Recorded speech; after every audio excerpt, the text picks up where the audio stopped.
The greatest among you will be your servant. Matthew 23:11. The greatest among you will be your servant.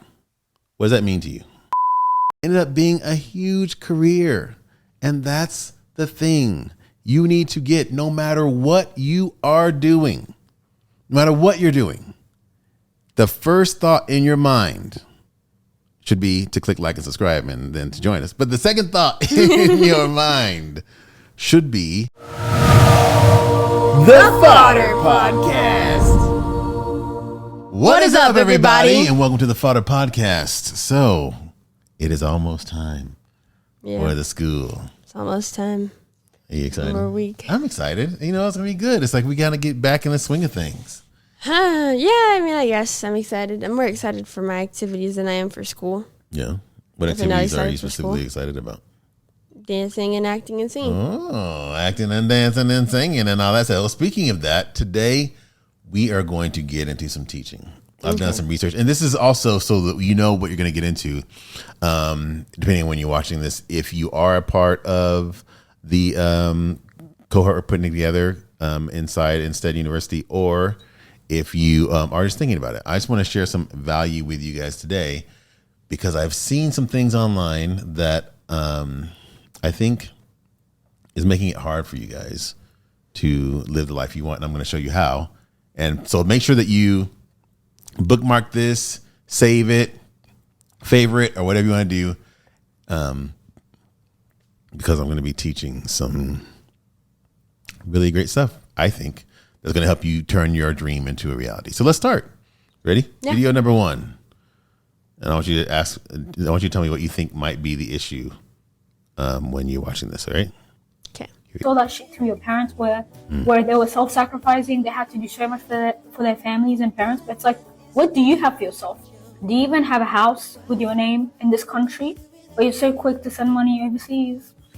Yeah, that's my $1 million question. My immigrants can relate because it really gets like that. Like, where are your priorities? And it's like, there comes a point where like too much of anything is never good.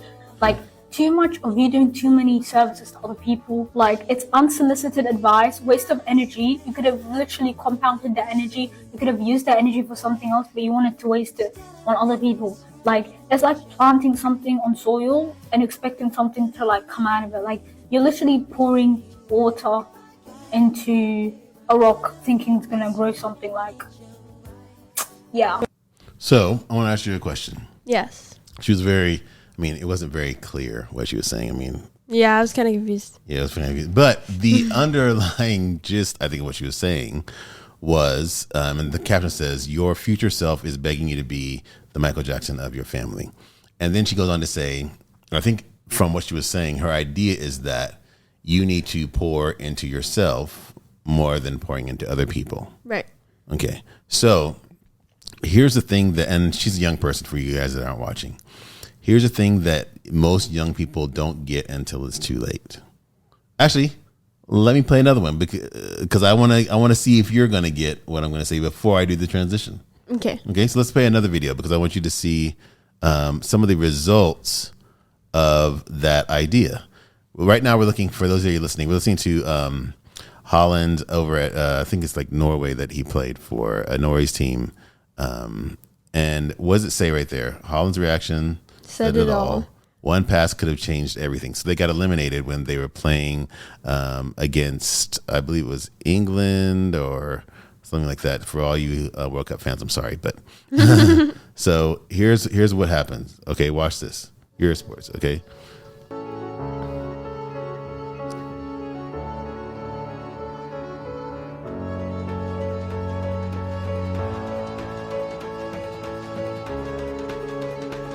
And that was the end of the game. So, did you see what happened? Do you understand what happened right there? Not so really. basically, let's watch it one more time. Just want to show you what happens here. So, they're coming down the field to score, and it's basically, as you can see right there, a 2-on-1. Right? So it's 2 players on 1 player, and then this is a goalie. So what would you do if it's a 2-on-1 in sports? Typically, you pass the ball because he's drawn up on you. So if you can move the ball to the other player who's wide open, now it's just him on the goalie, and if a goal is pretty huge, this is like an easy score. Right. But instead, he holds the ball because he was what? Thinking about himself and how he could score and whatever, and not thinking about the team. And people are like, well, how do you know that? Because he says it in this clip right here. Listen to this. The similarities is we both like to score goals. I think everybody can see that. Which is good. We are both hungry for goals. He likes to run in behind the defense. I like to do the same. And we are quite the same height also, so you can clearly see the similarities. The differences, there are not that many. I think I'm a little bit older, maybe a little bit more experienced. So his excuse for not passing it was we're both the same. And I'm a little bit older, I'm a little more experienced. Right. But anytime you have two people on one person and you're in sports, what should you do? And all the people out there are thinking, you move the ball. You pass the ball, and if it goes to them and the defender closes it on the person that passed the ball, guess what that person can do? What? Pass it back. Right. Can you imagine trying to guard two people? That'd be hard. It'd be real hard. It's a lot harder to guard two people than it is to guard one. But because people, and specifically, and I was a young person, so this is why I'm telling you this. I know what's happening. We think we, as a young person, are the most important person. We think everyone is watching us. We think you should take care. I got to take care of me. I got to get mine. Right. Right. Am I off or? Yeah. Yeah. So it's like me. And what happens when you do that is you become an adult. If you don't have the correction, which we're giving you right now on this video, you become an adult who thinks that's how the world happens. Why do I say that? Watch this young lady right here and listen to what she says. She's a musician. For you guys that are watching on the video. If you are, you can see it on YouTube. You can see what we're talking about. Take a look. Don't you guys see? There's no respect. I go and announce that I have a show and I promote it and nobody comes. Nobody gives a crap. Nobody cares that it's happening and nobody cares about me. Okay? They don't care that I exist. They don't care that I'm a talented performer, that I'm a talented artist, a music artist right in their vicinity, someone who has natural talent, someone who makes music, someone who sings, someone who songwrites, someone who plays instruments, someone who's marketing their music business. Nobody cares about those things. They just ignore, they skip, they scroll. They don't care, they're not listening, and they don't come. I've done it already 10 times, 15 times. I can't keep doing it. I lost money all the times I did it before and nobody listened. Do you understand? Nobody cared. So this is not to be against that performer. I mean, it's a very tough situation that she's in. I mean, she's really sad and she's upset. But the problem that we're having, specifically as young people in the world of social media and everything, is that, nobody cares if your content is for you. Right. You gotta provide something for someone else. Otherwise, they won't care. No. They have to be able to connect to it or find themselves in it. And if they can't, then they don't care. Yes. And so the idea, going back to the first video of, from what I got from it, I could be wrong. And if, she's watching this and she's like, that's not what I was saying, then I'm totally wrong. But it's like, this feels like the energy that a lot of young people have is, I got to get mine. I'm important. I got to make sure I'm okay. And the problem that you have is when you go out into the world and you try to create an art business, an acting business, any kind of business, an entrepreneurship type business, anything that you're creating, whether you're on a football team, basketball team, whatever sport, whatever, anything. If your focus is you're going to lose. Yeah. The people that win are the people that look to help other people. That's the message of this video and of this podcast. If you are entering into anything in your life thinking, how can I get what's in it for me? Everyone should pay attention to me, or everyone is paying attention to me, which they aren't. And that's not for you specifically to feel bad. That's for everybody. You're going to have a hard time. And like you said, they care as much as you care about them in everything. Everything. Yeah? Yeah. So I want you to read this to me, what it says. I mean, what does it say? This is a Bible verse I was raised on. What does it say at the top right here? Hey, Troy Horn here. And I'm a youth sports parent like you are. And that's why I wrote this book to help your kid, work through the mindset. This has been so much fun working on this with my son, who actually reads the audiobook. So if you have a kid, I've heard from people that have bought the book that if you have a kid who, doesn't read that well, which is totally cool because they're young, like 6 or 7 or whatever, audiobook, he reads it. It's really cool for him to hear that. Look, here's the deal. This book has helped a lot of kids really work on their mindset. And it helped my kid. It helps all these kids out there. And it was given to us as a gift from NBA pros and NFL pros and coaches and stuff like that. They gave us all the information. And a long time ago, we wrote this book, and it's been helping so many people. And I would encourage you, if you have a youngster who's out there who just needs to get over that mental hump, like, a lot of our kids do back when they're getting started or whatever, I would suggest, hey, pick it up and take a look. There are lots of reviews on this, and apparently I need to do some work on it myself, which I will do. But the whole idea is that this is here to help you help your youngster. And then, of course, obviously, there's a parent guide right here, which I have as well, which you can get down there as well. And then there's a volume 3 once they kind of go through the next version when they've got their black belt in mental toughness. All is to say, hope this helps you.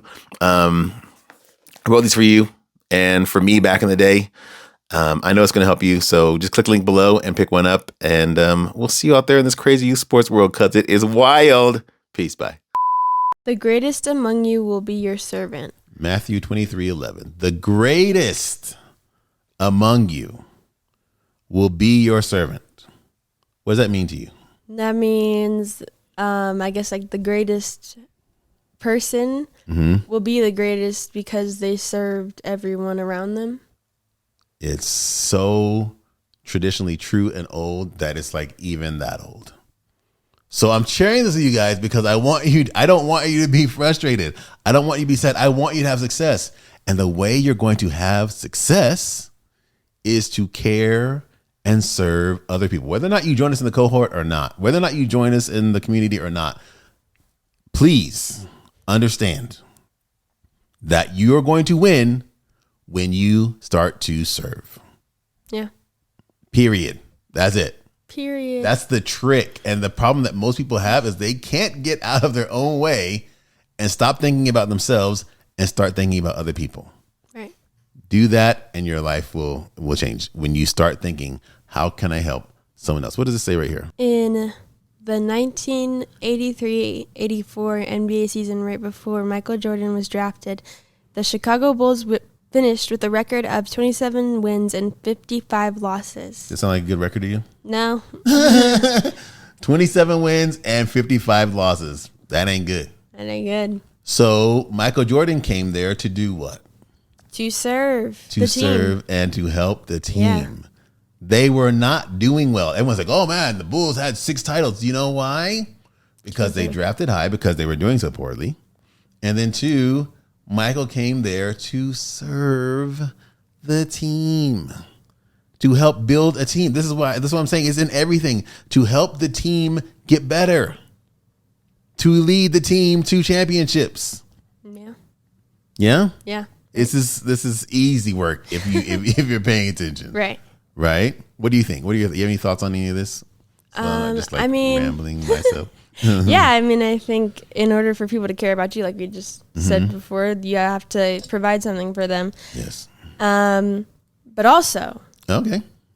don't I would say don't get like lost in providing something for them. Like, obviously see how your work can help someone, but don't be so worried about the people who won't get it, who won't understand it and won't be helped by it. Right. Because those aren't your audience. Right. And so don't worry about it. Okay. Yes, because along the way, not everyone that you're helping is going to want your help too. Right. So you got to find people that want your help. Yeah. And help them. Speaking of that, this is going so great. This is one that I saw that also speaks about serving. Listen to this guy right here. He's an artist who likes to paint.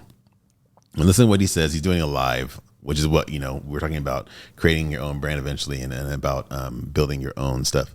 Listen to what happens during his live. This is for you. I can't believe this. Yo, you've been my favorite player growing up. Literally, no joke. Let me lower Jay-Z. You've been my favorite player of all time, hands down.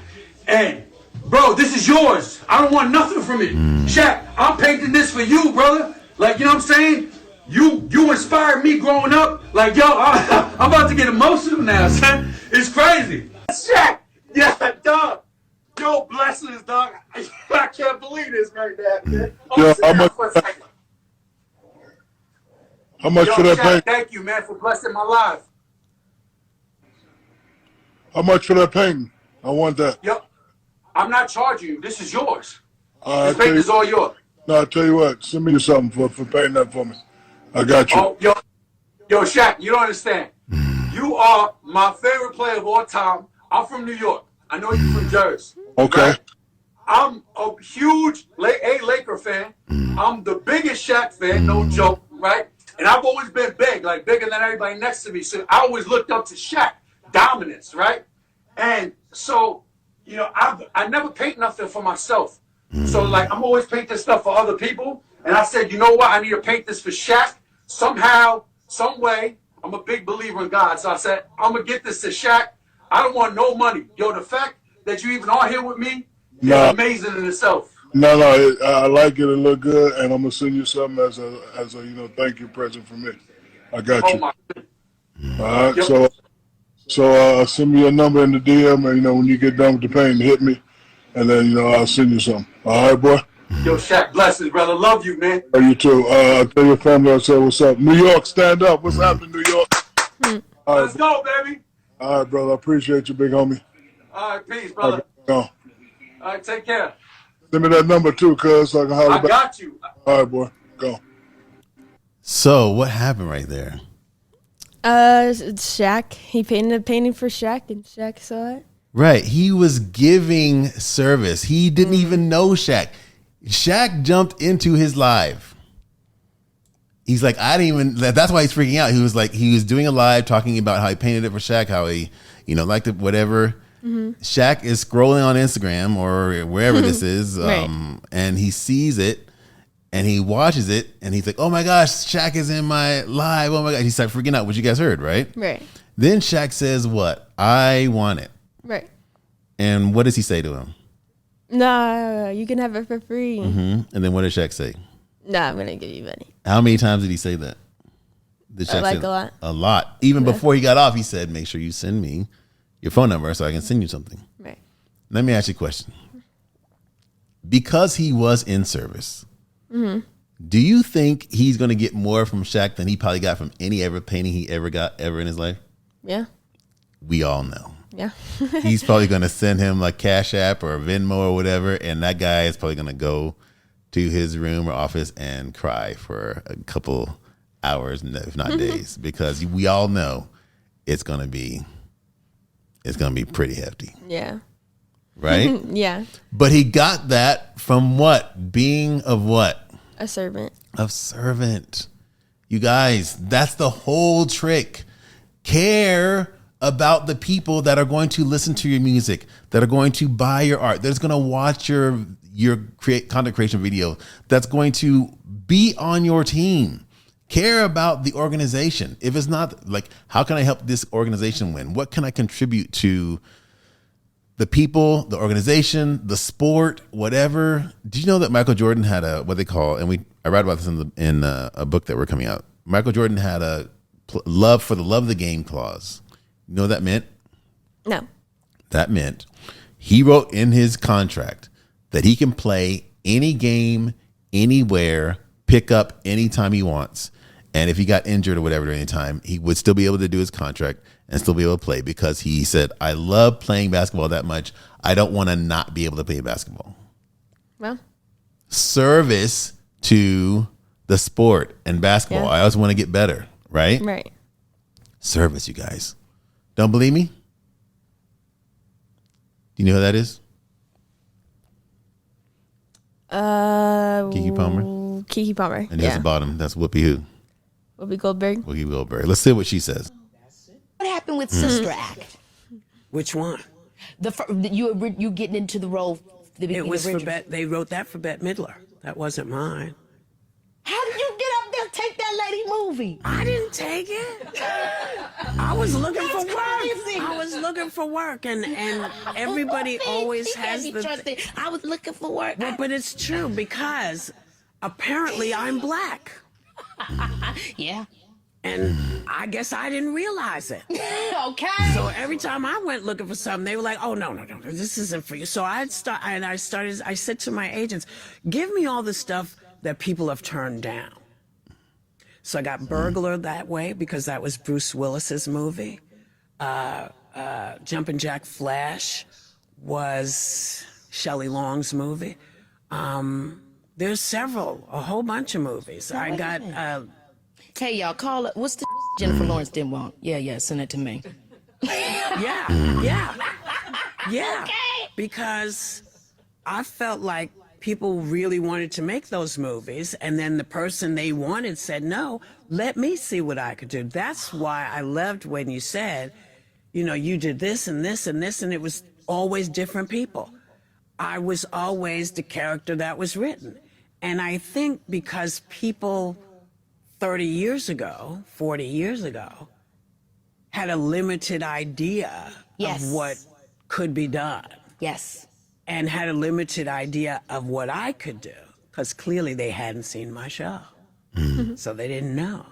So I did them, and listen, they didn't always work at the box office, but when they got on television, people lost their minds because people didn't always have money to go see the movie. Yeah. But they could see it on TV, and that's how we got a lot of my movies have become these kind of classics because people went, oh, that's what that was about? Mine as well. Even this early, even the first Akilah B, a lot of people think about Akilah B as this iconic classic hit, tanked in the box office. Yeah. Not a success. That's why this whole thing with success and to me, real impact is truth, consistency over time. Visibility is not always a part of that. Everybody might not be talking about you all the time, but the work stands the test of time. There you go. So, what was she doing? Whoopi. She was acting in all the movies that got rejected or turned down. Which is what are we talking about? What did she do? Serving the people. What are we talking about? Yeah. What are we talking about? Look, she became her career blew up because she wanted to be in service to the people who wanted to make a movie and couldn't get the people they wanted. So she's like, I'll do it. I'll help you make your movie. I'll help you get your stuff out there. Ended up being a huge career. And that's the thing you need to get no matter what you are doing. No matter what you're doing. The first thought in your mind should be to click like and subscribe and then to join us. But the second thought in your mind should be, how and who am I serving with my action? If I need to get good at a sport, I want to be great at, swimming or basketball or volleyball or whatever. I'm being great at this because I want to make sure that this team, this organization, this sport is seen more. This team wins. This organization can grow. It's called The Bigger Than in the book. And I want to tell you that you need to find your bigger than the sport or bigger than the business or bigger than the art that has you create your art, because that is going to be key to your success. Yeah. Giving you bars right now. Bars. Yeah. There's one last thing that we're going to cover because it's going to be a series. We're going to do this in the next one. But I want you to see this one last thing, which is a part that we're going to talk about next episode or next one in this series of podcasts about how you can make your dream or your life into you doing whatever it is that you feel like you're here to do. Take a listen to this. So I just watched the Keke Palmer and Oprah interview. Oh baby, this is Keke. And I think my biggest takeaway was absolutely for the creative. When Oprah got hired to do The Color Purple, she had another job and she needed 2 months off to film. Nothing I wanted more in this world than being in The Color Purple. I went away to do The Color Purple. My bosses at the time said, you know, you only have 2 weeks vacation, and I needed 2 months. And I ended up giving all of my vacation for the entire contract. If you will just let me finish this movie, I said, this is in 1985. If you just let me finish this movie, I'll give up all of my vacation, And then when it came time to renew that contract, my lawyer said, you never want to be in a position where you have to give up everything in order to sacrifice to do what you really want to do.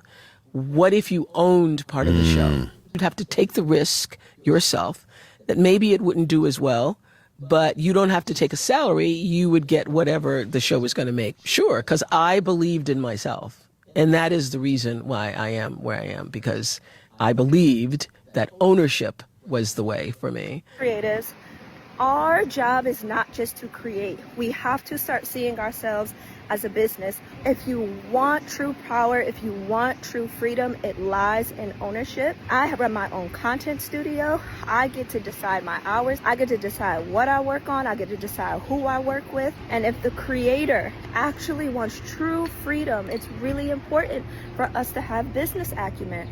We need to understand contracts. We need to understand intellectual property. We need to understand partnerships, how to obtain them, how to sustain them, the value of them. So like Big O did, and it's very risky, she took a big chance and bet on herself because she believed in herself. The same opportunity is available to all creatives. So there you go. There you go. What is the message of that? Did you get? Create. Oh, wait, no. You don't always have to create it. You can create it with other people. But you should. I don't know. Good. Stop creating value you don't own. You should own and create your own business. Oh, okay, yeah. You should start looking at creating and owning your own thing. Is it going to be scary? Yes. Is it going to be stressful? Yes. And that's the same thing again. Everyone likes to go, well, this only belongs in business. No. Art, everything. Sports, everything. You're no longer in the stage of life where we need to go, hey, you know, we're going to be great and someone's going to come find us and whisk us up. And I'm telling you guys, as young people out there, the more of a business you can create around your brand, sport, personality, whatever, the better you will do. I Show Speed is trying out for the Olympics. I Show Speed is trying out for the Olympics. Do you think he's going to get some publicity on that for him? Yeah, I didn't know he was doing that. Yeah. Wow. What, track? I don't know. Probably track of some kind or whatever. Yeah. But it's like, why do you think he has that opportunity to have, you know, even that be a part of the conversation? Because he created his own. That's the game. That's the business. game. That's the game. Yeah. Right now. Care about other people. Make sure that you take care of other people and start creating your own. And watch the next episode when we talk about how to actually do that. Yeah. But what else should they do while they're sitting around and digesting what we just told them in this podcast episode? You should digest that like button and then hit the subscribe button. Yes. And then also hit the notification bell so you won't miss us telling you how to create your own. Yes. This is going to be a fun series. But take that. I know it was kind of like a long episode this time, but take this in and just think about that in life, in general, and everything. Serve other people. We'll see you in the next episode. Peace. Bye-bye.